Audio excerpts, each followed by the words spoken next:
Who at age 17 knew what the war was going to be? Simply use that as a time to say, and I've changed my mind since, but during the war and for some time afterward, I certainly hated the Japanese. And at night, Wash Machine Charlie used to come over pretty regular. Every time the moon come out, you could bet he'd be over there. And I swore he used to drop the bombs out of the window, just throw them at us or something. Went to Chatham High, but didn't graduate because the war came on. And at 17, I decided I would join the Navy.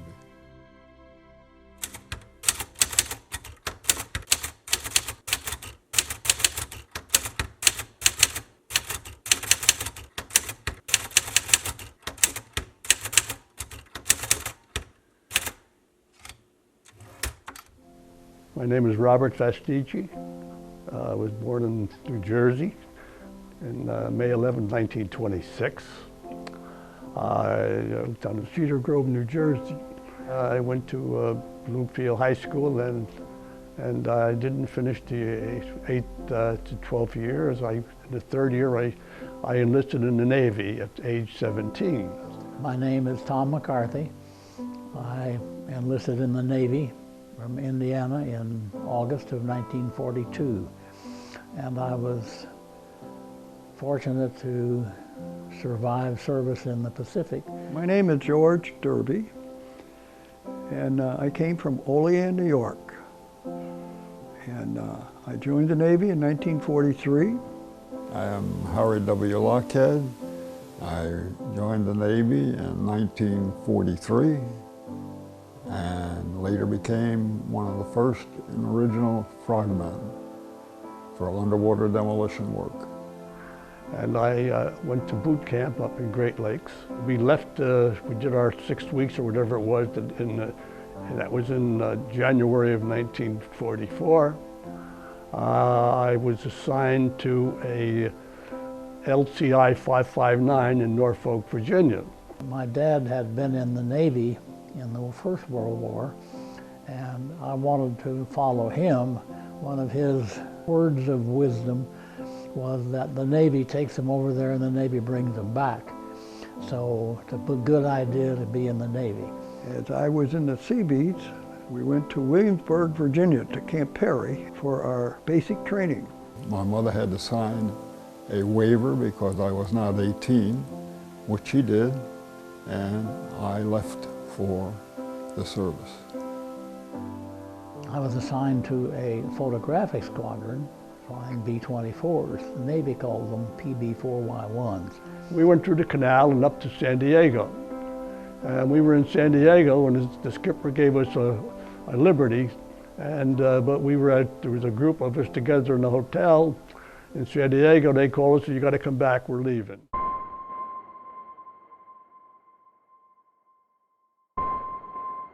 We boarded that ship and our shakedown cruise was down to California, to Oxnard, where we picked up a company of Marines and took off for Tarawa.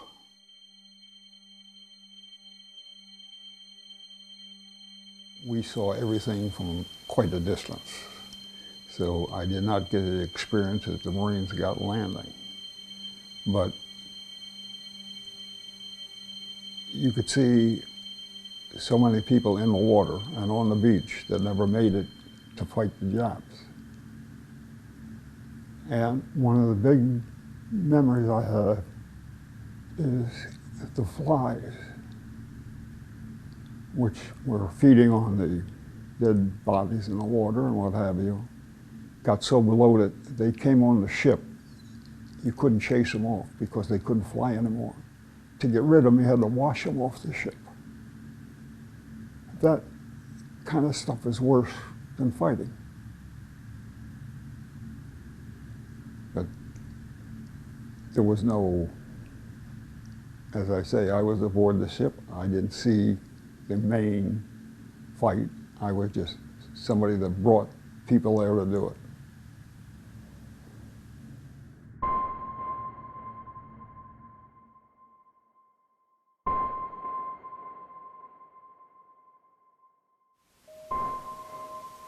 saw the Battle of Tarawa, didn't like it too much, and shortly after the battle, a Lieutenant Kaufman asked for some volunteers. He said, aerial surveillance is not good enough to find out what's underwater or how deep it is underwater, that they needed swimmers to go in and map it out and let us know exactly what is there.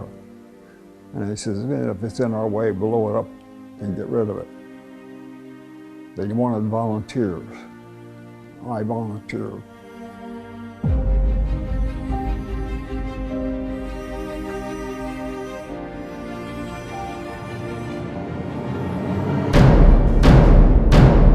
We left the United States in about November, I guess, of 1943 and went to Barbers Point in Hawaii.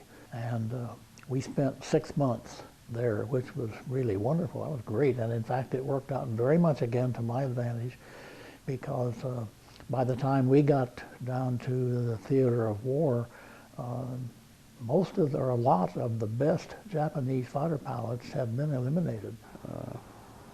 You got to remember that the Second World War, we were kind of by ourselves. You got letters from home. A lot of times we didn't get a letter for months. You know, it just it wasn't that fast. We had V-mail, and you had a mail. You didn't have radios or things that went on. We heard what was going on, but we only knew what we were doing. We were a photographic squadron, so we occasionally had fresh water from when the photo lab had to develop film, they had to have fresh water. And so after they used the water, they would turn on the showers so we could take a shower with fresh water. Other than that, we had to depend on the rain, which fortunately was pretty good, pretty frequent. We could usually get a shower when it rained. The only problem with taking a shower in the rain was that if you got all soaked up and then it quit raining, you were kind of stuck. And the skipper told us we had to make a few different zigzags. We had to go across the 180th meridian. That was the, I don't know if you're familiar with it, but that's the date line. We did that, he told us, we did that for only one reason. We had to confuse the Japanese as to where we were going. Because we had to go and do some invading, as they said. We had to do some firing and some shooting. We were going to talk a month or so before we made our first mission. And admittedly, I think we all got bored, or at least I know I did. And I'm pretty sure that most of us were, because we were thinking about getting to the war, and we finally get down there and we just sit there.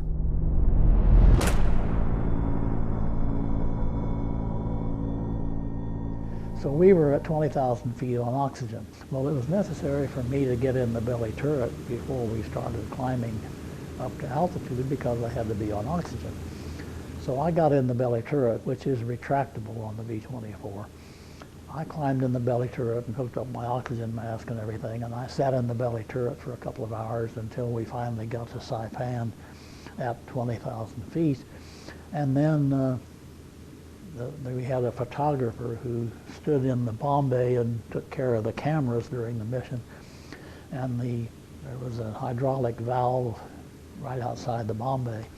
So when we got to Saipan, he opened that hydraulic valve and allowed the belly turret to drop back down to its normal position, or to its extended position. The only thing we hadn't realized was that when he opened that valve, that turret just went, and so there I am, sitting there at 20,000 feet looking down at the ocean. And all of a sudden, well, I knew he was going to open the valve, but boom, and boy, I left my stomach. They asked the whole fleet, and out of the fleet, 120 of us that volunteered. We went to the Naval Combat Demolition Base in Maui. There we were told, we don't know how to do the job because it's never been done before. So you guys figure out how to do it and write the manual. We went to an airfield there. They took us to an airfield and they let us off, and we set up our shelter halves, and we lived that way for quite a while until we got into hospital tents. And all this time we were working on these huge big runways. And when we got through, there was 4 runways and hard stands and taxiways in between them, and they used to hold 45 airplanes on each taxiway. It was exciting, absolutely. I hated anti-aircraft fire. We were over Nauru one day, and Nauru had been a source of phosphate for the British, with the British protectorate before the war, and the Japanese took it almost without opposition, and they captured the British guns and ammunition.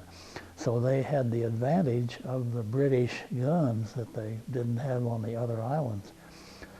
So we were over Nauru at 10,000 feet, and obviously I'll never forget sitting there in the belly turret. There weren't any planes in the air except us, but sitting there in the belly turret watching a poof, poof, poof, as the anti-aircraft fire is exploding all around us.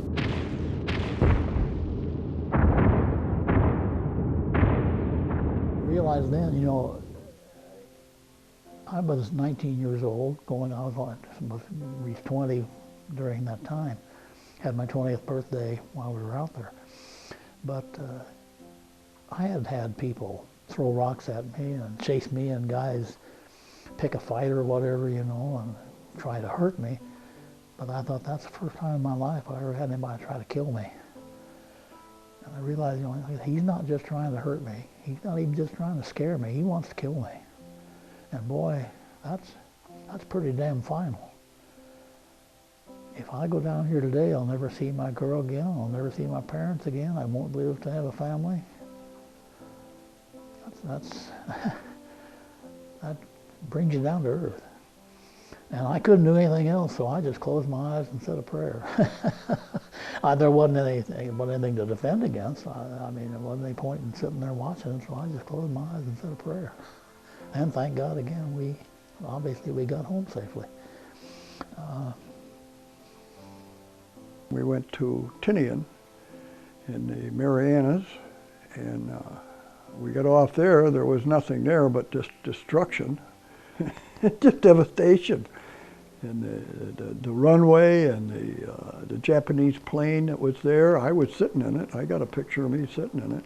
And the hangar was all blown to the devil, and this one plane was sitting there, but it was all blown up.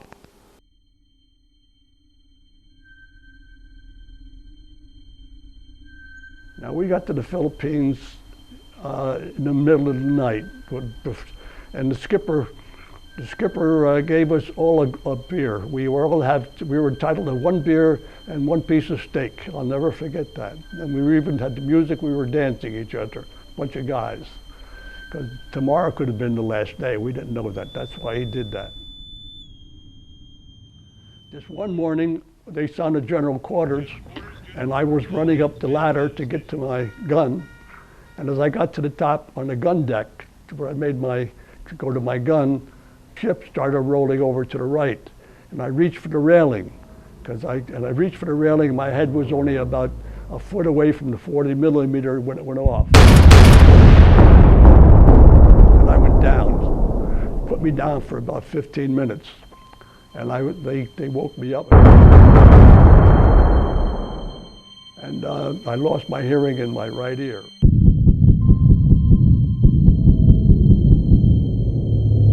Every morning, from morning until night, the Japanese planes came.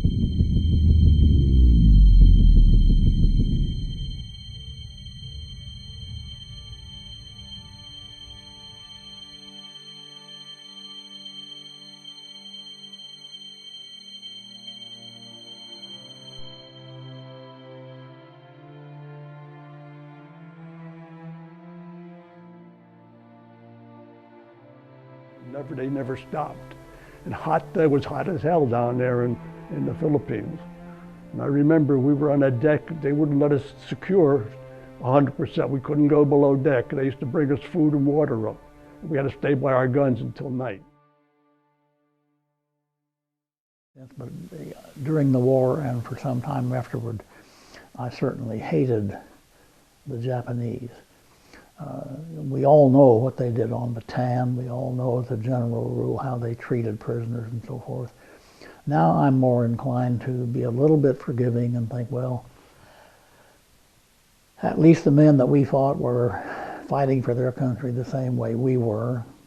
I expect that. I know that some of them were fathers, husbands.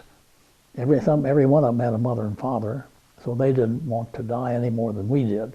But we got used to it. It was just one of those things, that's all. I saw a lot of American dead bodies, especially when those planes had come in. One hit the end of the runway one day, and the tail gunner got out. And we were down there in a truck, and he come wandering across the field, and we put him in the truck and took him up to our thing, and he talked to us. And later on, when I asked, he'd breathed in fire or something, and he died. He'd been burned pretty bad.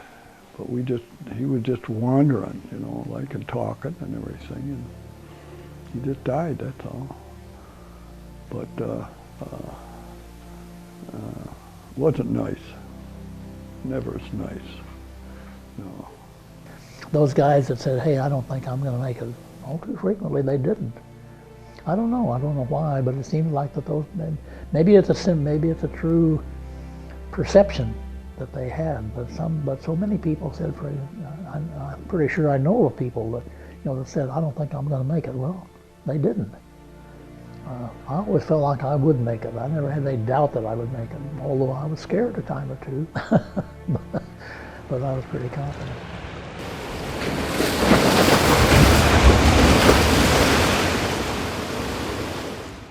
The underwater demolition crew, these was us divers, Navy divers. We had to protect them. They went in close to the beach, and we were right there next to them.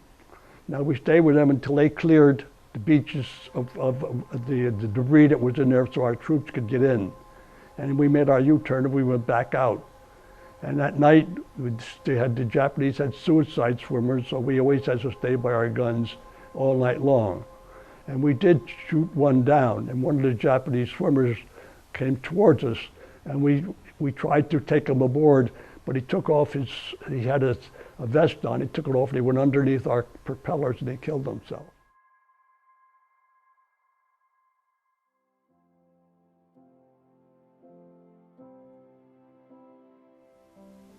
There was a girl, of course, that I'd been writing to for a couple of years, and I actually thought I don't know when you're 21 or 20 years old, and under those circumstances, time flies. I expected to get married when I came home in 1944. And she met me downtown that night and told me that she was about 2 months pregnant.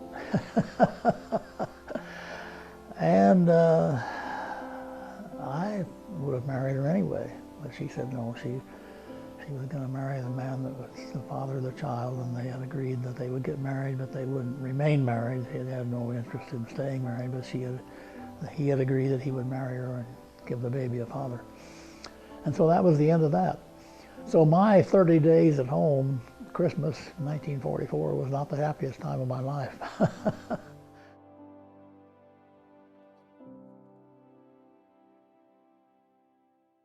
I mean, a bomber is a great big tin can. God, they were big. They were awful big. We were standing on the runway when the first ones came in, and holy Toledo were they big. We never knew where they were going or what it was. We knew they were bombing Japan, but you didn't know ahead of time. You didn't know where those guys were going. They were just taking off. And we worked all day, and then at night, at 3 o'clock in the morning, the damn airplanes started taking off. You wake up. I knew we were bombing them, and especially after they started burning them. It must have been terrible. They dropped millions of pounds of bombs on them, and it was all for fire. They fire raids that they had that burned the whole cities, and you know people had to get killed, a lot of them. The atomic bomb was another thing, but I mean, they had burned a lot of people before that. There were more kamikazes at Okinawa than anywhere else.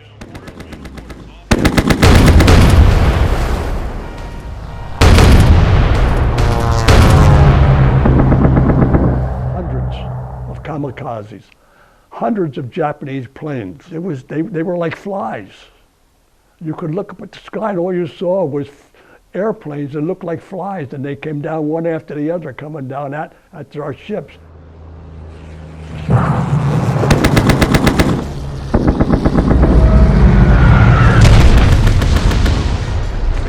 know that one of that destroyer that took the bow off. And that took the bow off from the bridge right on forward.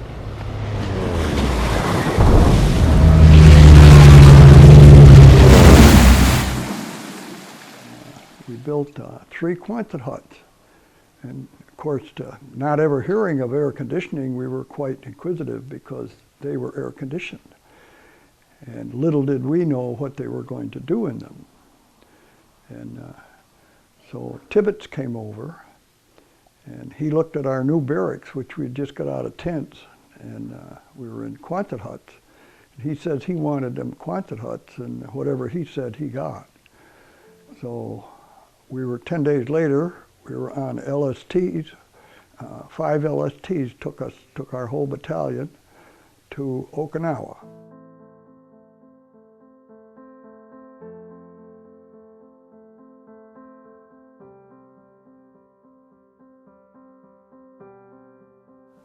Yeah, Okinawa was just a terrible place. It was all muddy and dirty. Yeah, it wasn't, but they raided us regularly, always. And I went to work in Shuri, and I worked in the pits all the time. We just dug coral. And that's what we were doing. And if there was an air raid, then I guess you just crawled in a hole. And the Japanese were still there, and a couple of times we dug into a cave and the civilians came out, and we had to put them on a truck and take them to the compound.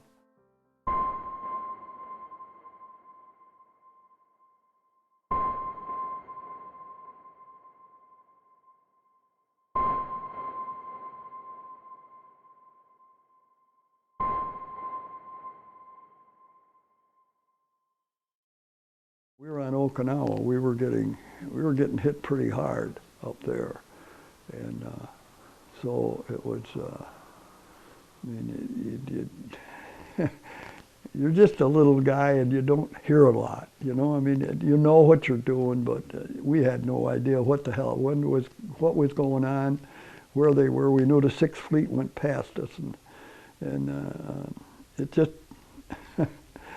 It's different when you don't know everything, but when it all came out, then we realized what we had done. So I think it was July 25th when we left Okinawa, heading back to Pearl to get ready to go to Japan, to invade Japan. So we got back to Pearl, and we went into dry dock. When we were in dry dock, August the 15th, 1945, is when the war ended. Arrangements are now being made for the formal signing of the surrender terms at the earliest possible moment. General Douglas MacArthur has been appointed the Supreme Allied Commander to receive the Japanese surrender. I was glad to see the end of the war, that's for damn sure. And when I came back and they didn't ask me to stay, I didn't offer to stay. When I went into Japan, just after the bombs were dropped, went into Yokosuka Naval Base, from there to Tokyo, and we just checking to make sure they weren't mined and drawing the ships in and trying another Pearl Harbor. I knew damn well we wouldn't have to go in. We were getting ready to go to Japan. And they had brought trucks in, they had brought all kinds of materials there to Okinawa. And we would have been there. The atomic bomb, the greatest thing Harry did. He told them to drop the damn thing, and they did. And I realized that it was a horrendous thing to do to people. But they weren't going to stop. They never did. I saw nobody in Tokyo. It was completely leveled.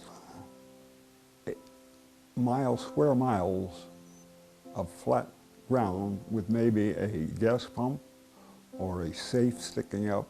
Of course, that was basically because they built the city out of wood and they burned down. I was discharged on New Year's Day, 1946, and the girl that typed up the discharge had to correct a mistake, and she was complaining about having to work on New Year's Day, and I told her, "I'm sorry, kid, but you know, I've been working every holiday for the past 3 years." And I said, "For you to have to work a few hours a day, that's tough."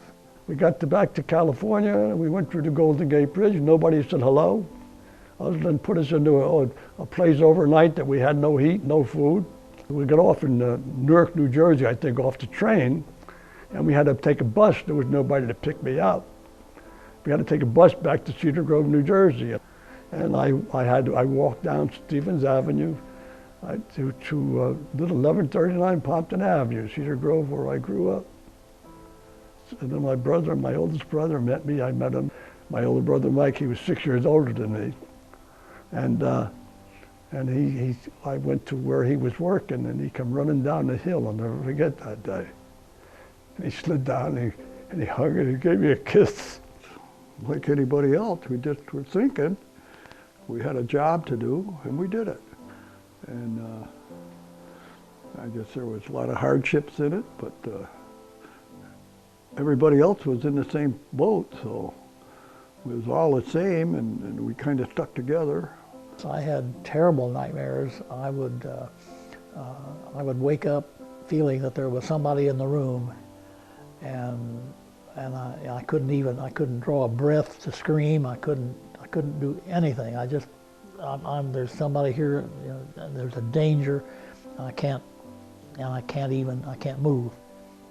And it would take me, I don't know, it seemed like a minute. It was probably a few seconds before I would be able to draw a breath. And when I was able to draw a breath, then I was able to kind of wake up and say, okay, you know, it's just your imagination. But yes, I did have those for a while after I came home. And then I was discharged from New York and went back into a normal life, if life is normal.